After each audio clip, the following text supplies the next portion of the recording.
Hello and welcome to our podcast, OhPod. I'm your host, Jordan, and I'm joined here with another host who happens to be my wife, Iman. And this is our first episode of many more to come, hopefully.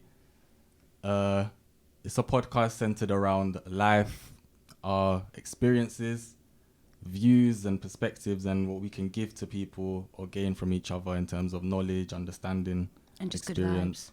Yeah. And today we're lucky enough to be joined by a special guest, Kyron. Hi guys. Thank you for coming. Thanks for having me. And Kyron's going to be asking us some questions. We're going to be asking him some questions and just get the conversation flowing. It's good to see you guys again. A lot has changed since we first met on the Queen's Jubilee event over the summer. Can you guys tell me what you're currently up to or what's new with you guys? Take it away, man. Man. I didn't want it to be me. What are we currently up to? Well, obviously, we're doing the podcast together, which is super cool because a couple months ago, obviously, we all just met. We didn't know each other. And now we're just like sitting in a room vibing, which is... Growth, progress. Right. Yeah, you're going to have to answer this. Yeah, I mean, this is kind of like the first project, really, that we're working on together, especially. Aside from the one we met at, obviously. Yeah. And what was the question? What has changed? Yeah, like what are you currently up to? What's new with you guys? Not much. It's just going forward with this and that. Good. Yeah. So you said that you're working on this new podcast, obviously. Can you tell me a bit more about how it came about and what the content would be? The reason I joined or I wanted to take part in the podcast is I've never done it before. It's a new experience. It's, you know what I mean? You can always learn something new. And also I'm doing it with my wife, so it's like a benefit in it. It's kind of sick to work with your significant other. Yeah. How about you? Yeah, I mean, he's right. We have, obviously, most people don't have the experience of doing a podcast.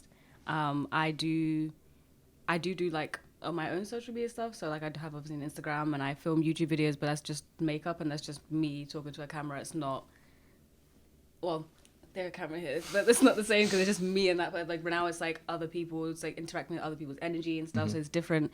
And I've always, I love to talk. I can't lie. I'm pretty decent at it. So I feel like people are used to hearing my voice. And so in that sense, they're like, oh yeah, no, you'd be great for this, which is obviously how we got scouted through, can I mention your name, Marie? Yes. Through the lovely Marie. Marie and Carve. Shout out to the people, the reason we met in the first place and the reason we're here. She's basically saw our energy on the first day that we met and said that we'd be good host for her podcast. And then I received another phone call from Carve and he was like, so me and Marie have been talking and after seeing you guys on that day, we think that you'd be great for this. What do you think? And I was like, do you know what? It's nothing I've done before. So like, what have I got to lose? And I feel like I'm at the age where I was like trying to build up my CV and like try new experiences. So anything that comes my way, I'm like, what have I got to lose? So that's, I was like. So before like this opportunity came about, what did you guys know roughly about presenting or like hosting in general? Nothing. More time. Nothing. I didn't think it was something new I to would me be good at completely. either because I'm like super nervous a lot of the time and I don't like doing things in front of a crowd. I don't like being on stage. I get stage fright. So this is like kind of like that, but I guess less intense. So I thought, I didn't think I'd be good at it in terms of hosting, but you can learn something new every day about yourself. And I guess when other people see something inside you, it also makes you feel like, okay, maybe I can do this. So that's why I was like, if more than one person has said it, then it's probably something that I should give a go. Can you tell us a bit about what some of the content that the viewers can look out for in your episodes? What are we going to be like covering? what does your podcast center around? What is the core meaning of it? I feel like the center is just life in general. Obviously, from life is like a broad topic. It's like a heading, and then you have hella subheadings underneath that branch out to different things. But anything really, what's going on today? Do you know what I mean? What's happening? What's everybody on kind of type of thing? But also, we're really positive people. I feel like not just us, but all of the people that are in this are like really positive people, and we all experience life in our own way. But we want to show how we see it, and I guess everyone here has a positive take on how their life has turned out. So it's nice to share that with other people.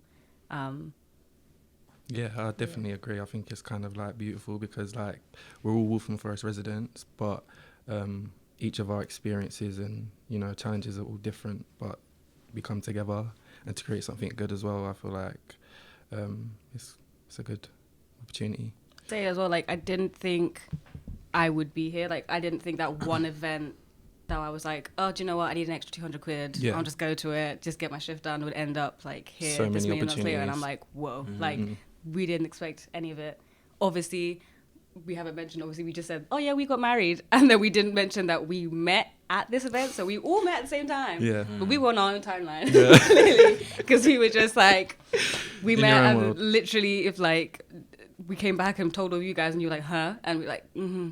Yeah. But like I said, didn't say to you on here, but when I first got that phone call from Carve asking about the podcast, before he even asked me about the podcast, he asked me how the event went. And I was like, I met this guy. I didn't say who he was. Yeah. I didn't want to like bait him out. He was like, are you going to tell me who it is? I was like, guess. And then good, he was though. like find clues. So he was like, what is he? And I was like, he's Muslim. That's the reason why. And he was like, okay, let me try and figure out who. So he was like kind of trying to... And then he was like, I think I know who it is. And then I was like, who do you think it is then? And then yeah, he seemed like, I guess he just thought I was like being like love struck and was like, yeah, of course she thinks she's going to marry this guy. And then I come back and I'm like, did it. That's good for me to know because I can put that on my CV, you know, matchmaking skills, you know. yeah. All of you. Just, I've done it, so... We'll just come to your interview. Great skills. Very, highly recommended. Okay, so like I said, we met at the Jubilee event, and you guys first met each other there, and now you guys are married. Can you tell me how that happened? So basically, I want to see how he says this. God. the day of the event, I wasn't even meant to come because I was late. And Marie was like, oh, Jordan, you can't come. It's too late to eat. And I was just like, no, I filled out the form. Can I still make it? She was like, yeah, you can come. So I've turned up late. And then I see Iman. But I'm not really I'm a very reserved person in general, innit? I don't really, even if you look amazing, I'll just be like, okay, I don't know this person. There could be an ugly person inside, you get me? We got to talking or whatever, working with each other. Then I was like, oh, she's cool. She aight. And then, yeah, as the day progressed, we just like got closer, I guess, but more on a, like, what kind of level? Like, I want to know spiritual more, level about type of you, thing. kind of thing. Just And it felt natural, innit? It's not like I just went out of my way, yo, miss, let me get your number, type of thing. Like, it just friends, and then, do you know what I'm saying? Yeah. It was nice, though. So off camera, me and you spoke a little bit about your ADHD being your superpower. Could you tell me a little bit more about that? So I didn't know I had ADHD, to be fair, growing up. Like, I think the first thing I found out about it was that it's actually underdiagnosed in women. It's more something that's commonly diagnosed in men and young boys. And I feel like because of the way that women are and how we kind of internalize it, or how we just kind of get on with life, whereas guys kind of like, no offense, you guys kind of act out when you don't like something. You know, boys are a bit fussy, whereas girls are like, we just kind of keep it going and just find ways to kind of work with it. So when I was in school, obviously I grew up in care, so I just was never really paid attention to in terms of like mental health in general, I feel like. And I obviously just didn't want to be a bother to anyone. So I think part of it as well is like I'm a very bubbly person, as you probably guys can tell. But for a very long time, I thought that it was really annoying, that my personality was really annoying, and that was too much. So I would try to be very quiet and like internalize it. Even through secondary school, I felt like a lot of people were like, oh, she was very quiet, and I would stay and read books and listen to music, try and focus on something else, as opposed to being like this. But as I've got older, I've like realized it's not a bad thing. And in terms of superpowers, like it's helped. I'm an artistic person, so I like to do drawing, painting, anything like designing, anything to do with anything creative, baking, writing, like everything. Because I love doing so many things, it helps that I'm motivated. So like it's a bad thing in terms of school. I was just not. If it doesn't interest me, I will clock out in like 5 minutes. Exactly, so I can be sitting in a lecture and I'm just there like, this person, Like I'm really trying to concentrate, and I'm like, oh, and I'm doodling, and I'm trying to take notes, but I'm just like, I don't want to be here. Whereas if I'm drawing at home, he'd see me like I can do like 6 hours straight, not go to the toilet, not eat. I'm just focused on what I'm doing, which means that I get a lot of things done, but it just means that I need to be aware of how I manage my time, because I don't want to be sitting and working for like hours and then get burnt out because I've just been like, you haven't eaten, you haven't taken a break. But there's a sense of like the fact that I can do, and I can do multitask very well as well. So like when I'm drawing, I'm either listening to music or watching TV in the back, just because I feel like I need something else. I can't just sit in silence because I'm just like, oh, I can hear everything. Yeah. I sing a lot everywhere I go, in the shower, whilst I'm cooking, just... Yeah.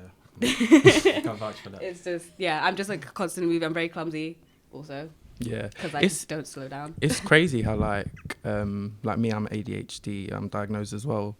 But like how our experiences can be so like different. Because like you said you was a bit more like reserved and shy in like school. For me, it kind of like really distracted me. Like I always wanted to be like, I had so much energy and I just wanted to get up. I could never sit down like and stay still. I always wanted to get up and go to another table and start chatting to my friends or whoever. I did that too, but it was like certain classes, like with the art class and stuff, you would see me just like out and about. Other classes I just didn't want to be in. Because you had that interest in art in it, so it was like something that you wanted to do. Why do I have to be here? Yeah. Like I'd finish my work and be like, okay, can I leave now? Yeah, like, yeah. I just didn't enjoy school, to be fair, but... Yeah, that was like me as well. I just wanted to do everything but probably what I needed to do. But I just had so much energy. I was just loud back then. Now I'm a bit more reserved as I've got older. But both of you, like, you're very, despite what ADHD diagnosis or whatever, like, you are both organised. So I feel like you don't let having ADHD stop you from actually functioning in life. It helps with the ADHD to be organised, because we're so scatterbrained and we want to do everything. We have to be like, I need OCD, to innit? Like, set OCD things is out. not a bad thing. Yeah. It's good to have a clean house. You get me? Yeah. But when that's the part side of it, yes. When it's a bit psychotic, it's mad. But yeah, I think I was gonna say that I feel like I don't know what you were like in school, to be fair. Didn't know him back then, but I can imagine. So I was like, I don't know if it was to do with ADHD or if he was just untroublesome kid. But how was it for school, like for you? School for me was actually, I just didn't take school seriously till I was in year 10. So throughout the whole, I don't think I did homework at all. Like I just lived life, ran through school like it was a joke. And then, I don't know, I was always like that person who could make friends with anyone. Like, you know how in school you have like those groups, like Click. the nerds and then the hot girls. We And were then talking about this you know what I mean? the other I was day. just friends with everyone. Like, I could always fit in anywhere, so it wasn't really hard for me. Okay, so Jordan, you said that you kind of had a hard time up until like year 10 with school and some problems there. How do you use your experiences now to kind of help young people that you work with? Because I know you do a lot of youth work in the borough, so... Basically, I just told them what to do, not to waste time. Like, it's like giving them cheat codes. Like, do this and this will be your life. Yeah. Because I've done it. All them like mistakes I've made, there's no need for you to make those mistakes. Because some people, they learn through experience, innit? So they have to make their own mistakes. But if you've seen another man make that mistake and it doesn't work, you don't even need to do that. Just do what he's doing in order to grow in it. But I feel like a lot of the kids listen to me, innit? Like they really do. So I feel like it's that kind of power you have, especially over kids. Like children are the most powerful thing ever, because they're the ones gonna come after us. You know what I'm saying? So Sorry. Why do you think that is? Do you think you've got quite like a like kind of like charisma about yourself that people? I'm like I'm understanding. Do you get me? I don't judge people. So people feel more comfortable talking to me and telling me things that they probably wouldn't tell other people. I think he just has good energy. I've seen him like with kids or even on the bus. He's always got like just lots of energy, and like kids love energy. So I think that's why they just kind of was like, I feel like when you get to being an adult, you kind of calm out, and he's not. Like he's calm with other adults. Like don't get me wrong, he's like the chillest person ever. But when he comes with kids, he doesn't hold back, I guess. Yeah, I don't want to lose that youthful part of myself. Do you know what I'm saying? Because there's no need. Like I know so many people that grew up way too quick. Yeah. And then they're just miserable, Dry, because they have no youth in them. Do you know what I mean? Okay, so can you tell me one of the challenges that you face with working with young people? One of the most challenging things I'd say, it's not really me personally, because like I said, I feel like I have a good influence over kids.